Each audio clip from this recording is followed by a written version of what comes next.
राम नाम लिखे पत्थर तैर रहे हैं, चारों तरफ सूचना हो गई राम नाम लिखे पत्थर तैर रहे हैं। सेतु बंधेगा कैसे? तुमने गेंद पानी में फेंकी, पानी में तैर रही है, सेतु बंधेगा क्या? पत्थर तैरता हुआ यहाँ जाएगा, वहां जाएगा, वहां जाएगा, पर आपस में जुड़ेगा कैसे? पानी में पत्थर तैर रहा है, राम नाम लिखा पत्थर तैर रहा है, पर वो पत्थर आपस में जुड़ के पुल कैसे बनाएगा? पत्थर को डाला गया, तैर रहा है, पुल कैसे बनेगा? मजबूती कैसे आए? इस पे चलकर इतनी बड़ी सेना पार उतरना है तो जाएगी कैसे? शंकर भगवान मुस्कुरा रहे थे। राम जी को थोड़ी सी चिंता व्यापी।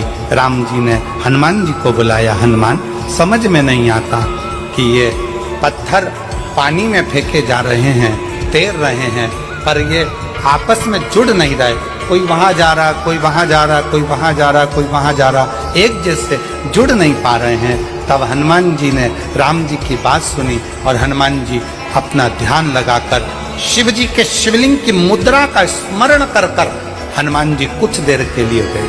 भगवान शंकर के शिवलिंग की मुद्रा का स्मरण कर कर हनुमान जी कुछ देर बैठ गए और हनुमान जी बैठकर शंकर भगवान से पूछने लगे, आप आज्ञा दो कि इन पत्थरों को जोड़ा कैसे जाए। तब शंकर भगवान नीचे आए, हनुमान जी के एक कान में कहा रा, दूसरे कान में कहा माँ। हनुमान जी शंकर जी से बोले, राम तो वो पहले से ही लिख रहे हैं, तैर भी रहे हैं, पर जुड़ नहीं रहे। शंकर भगवान ने फिर हनुमान जी के कान में कहा रा, दूसरे कान में कहा माँ।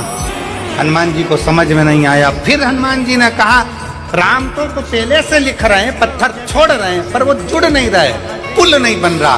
कोई पत्थर इधर जा रहा, कोई पत्थर उधर जा रहा, पुल कैसे बनाए? शंकर जी ने फिर कहा रा, फिर कहा माँ। अब हनुमान जी को समझ में आ गया और हनुमान जी पहुंच गए नल नील के पास। जितने भी पत्थर आएंगे सबसे पहले मेरे पास आएंगे, नल नील के बाद में जाएंगे। राम मैं लिखूंगा, पत्थर लाया जाए। पत्थर को लाया गया। हनुमान जी ने एक पत्थर पर लिखा रा, कहा ले जाओ समुद्र में डाल दो। दूसरे पत्थर में लिखा माँ, कहा ले जाओ समुद्र में डाल दो। अब पत्थरों को इधर उधर जा नहीं रहे थे, क्योंकि रा के पास माँ का पत्थर अपने आप चिपकते जा रहा था और पुल बनते चले। अब रा के पास में माँ का पत्थर अपने आप आता चला जा रहा था, पुल बनता चले जा रहा था।